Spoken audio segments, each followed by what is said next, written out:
marvelous hello, friends and loved ones. How was your year? It's officially 2016, and I'm really excited for this year. I'm going to try and make this channel bigger and better in every way, and I'm never going to look back. So without further ado, here's my look back at my 10 best games of 2015. Let's get started.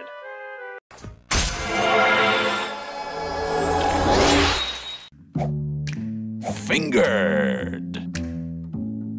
Kicking this list off, we have a very simple little game. Fingered is a game where you play as a detective listening to witness testimonies on a police lineup. Use the clues they give you to narrow down who done it. If the witness says they looked skinny, ignore the fat people. If they say they looked poor, you can probably let the people wearing gold jewelry or top hats go. Each witness has their own little quirks. Some aren't good at speaking, some won't repeat themselves, and some are in a hurry, which puts you on a timer. This game is insanely simple, and yet it's so addictive. I'm pretty sure I've spent more time playing this game than it took the developers to make this game. It's just really fun to listen to the witness testimony and use observational clues to finger the killer.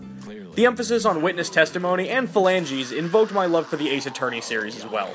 This game is really cheap on Steam, under $2, so I highly recommend picking it up. Alright, so that's Fingered. I'm sure people are going to be cool with this, right?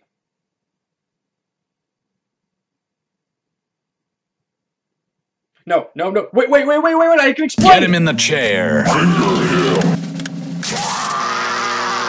Well, that's a total bummer.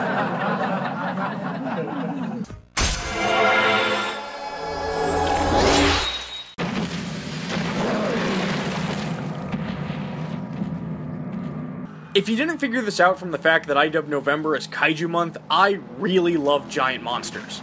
And while these guys may not be as big as Godzilla, Gamera, or even Jilala, this guy, I love him.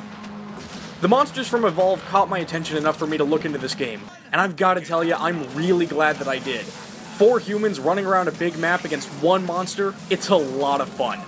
There's a pretty solid multiplayer experience, but I really appreciated the evacuation mode, which acts as sort of a mini-campaign every time you play it, and has different outcomes based on missions you select and which ones you succeed or fail at.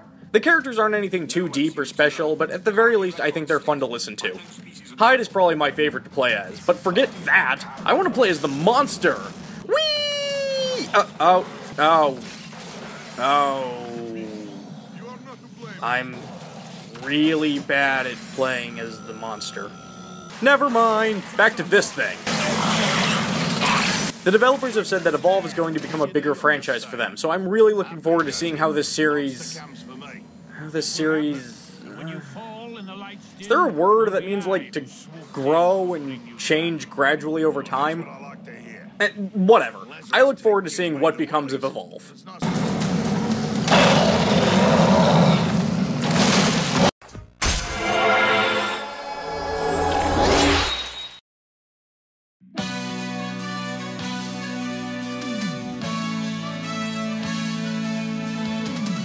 I love strategy RPGs, and I loved Power Rangers when I was a kid, and I've always loved Ultraman and Kaiju and giant mechs and stuff.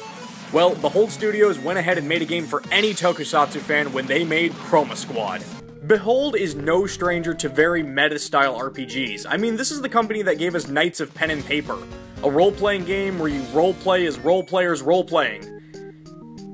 And now my head hurts. In a similar fashion, this is a game where you play as a bunch of stuntmen making their own Sentai Hero Squad show. So you get to play as Power Rangers beating up minions and monsters, but you're also managing the condition of your studio, keeping track of your fans, and responding to letters.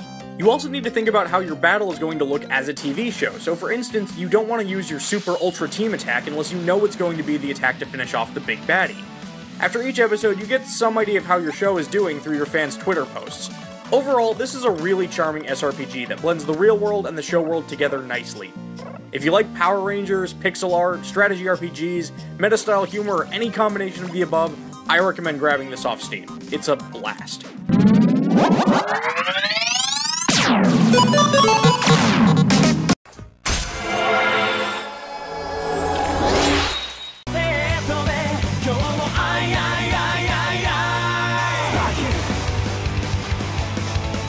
Speaking of stuff from Japan that I loved growing up, we got a pretty great game this year with Dragon Ball Xenoverse. With so many Dragon Ball games out there, it's hard to find new and interesting ways to tell the same stories. But this game used that fact to its advantage and pulled it off spectacularly. We get to create our own Dragon Ball hero, who is called upon by Trunks to help stop an unknown opponent from altering time. So, basically we're fighting through a lot of alternate versions of classic fights, from Raditz to Frieza, all the way up to Beerus himself. My personal favorite, minor spoiler warning, is when on Namek your character ends up being the one to body swap with Captain Ginyu. I did have quite a few nitpicks with this game, like how you can't look at costumes before you buy them, and how they increase your stats is incredibly vague, but hopefully these are all things that will be addressed if we ever get a sequel. Minor complaints aside, I think we can all admit that just getting to create your own character and have them smack dab in the middle of classic Dragon Ball Z stories is enough of a draw to overlook a few minor problems. Plus, you can set Takahata 101 doing his Nappa voice for your character. How awesome is that? Yeah! Mega Ultra Super Hyper Alpha whatever!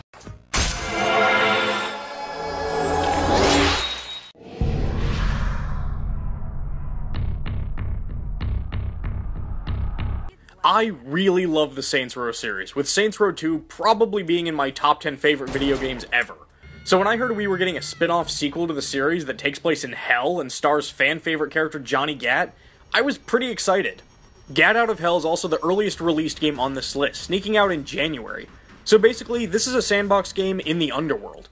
Johnny needs to save your character from the main series after he's been kidnapped by Lucifer and forced to be engaged to his daughter Jezebel. While down there, you get cool superpowers such as flight, summoning little imps, and you get to befriend the tortured soul of William Shakespeare. The bard's interest is piqued, and he looks to test his visitor's mettle. I don't really have a lot to say about this game, to be honest. It's Saints Row.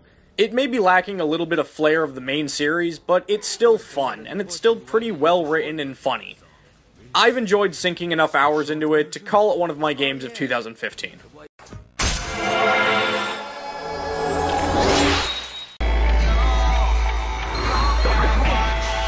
Yokai are everywhere, causing you problems, messing up your hair. This probably doesn't come as a surprise to most of you, but I'm a pretty big Pokemon fan. And really, I like most series where you collect and raise different monsters. So with Yokai Watch finally making its stateside debut this year, I was really excited to pick it up. I've honestly been avoiding looking anything up about this game because I want everything to be new and fresh to me. Going into a new area and seeing a new yokai for the first time makes me feel like a little kid playing Pokemon again for the very first time, and it's been a lot of fun. There are aspects I don't like too much, like how you recruit yokai to join you. But the dialogue is fun, and the yokai all have pretty good personalities and designs. While I totally understand that Yokai Watch might not be everyone's cup of tea, it certainly appealed to me on a lot of levels. And now, since I'm not sure how to segue to the next game on our list, I would like to perform a dramatic reading of the anime's English dub's opening song. So, sit back. Here's their story. Nate say, hey, yo, no. Whisper, go, crack-a-lacka, boom, boom. There's more yokai than taters in Idaho. Like Cheek Squeak and his po-po.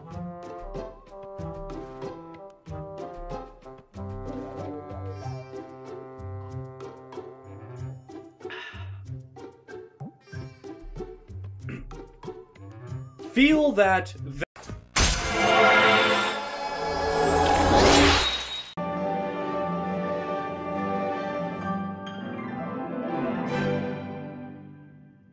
Oh man, this game. This game. For those of you who have no idea what I'm talking about, Aviary Attorney is a loving nod to both the Ace Attorney series as well as the art and music of the 19th century to create a courtroom game. This game was just released last week, so it barely managed to make this list, but let me be clear, it deserves to be here. You play as JJ Falcon, a defense attorney who just wants to work hard to prove his client's innocence. You explore the streets of Paris, investigate the area, ask people about things. If you're familiar with the Ace Attorney series at all, this may sound pretty familiar to you. In fact, this game even has a few loving nods to everyone's favorite blue-suited human attorney.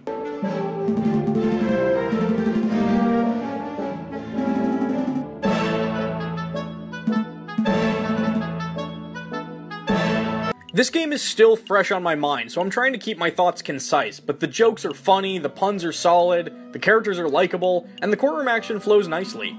The cross-examination sections of the game are a little simple, but I like that they've added a time mechanic when investigating, so it's entirely possible to miss out on crucial information.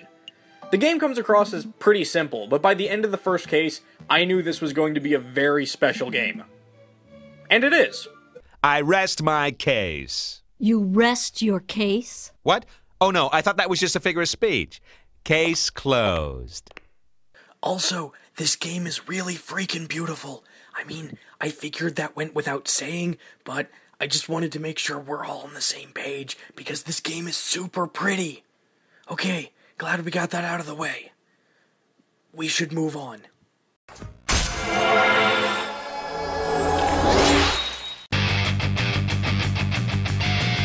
Yeah, I know, some of you probably called this. It's a Megaton RPG, of course it's gonna make my list. Honestly, I wasn't really expecting too much from Record Breaker when it came out. I mean, I really like the Devil Survivor series, and I was expecting a decent port with voice acting and a couple extra bits here and there. But honestly, calling this game a port almost seems like a disservice to it. This is so much more than just a port of the DS version. This is a full-fledged sequel that's just nice enough to also include the original game.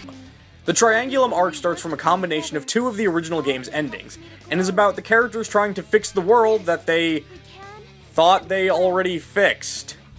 Oh well, can't win them all.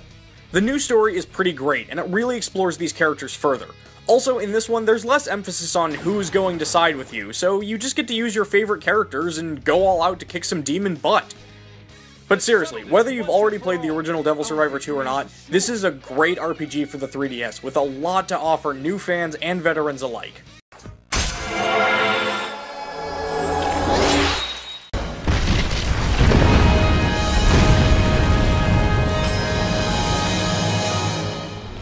Monster Hunter was one of those game series that I've known about ever since it first launched on the PS2, and I always had friends who played it, and I used to watch them, but always thought it looked a bit too chaotic for me. But with this game, I vowed to finally give it a chance, and given that it's my number 2 game of the year, you can probably surmise that paid off nicely. I fell in love with this game. It's so easy to get addicted to the hunt. The monsters are all interesting and have their own reactions to danger. I often found myself staying up until sunrise, glued to my screen, telling myself, oh, just one more hunt. I only need one more Dar and Morin shell to complete this piece of my armor. And then it's the next day, and I'm like, what happened? To me, the best thing about Monster Hunter is that I never felt like I was getting better because I was grinding, but because I was genuinely learning how to get better at playing it. If you were ever like me and thought this series wasn't for you, I still recommend trying it. There's a new game coming up. Dive into that one. Oh, and this game is an absolute blast to play with friends. I want to mention that too. And finally...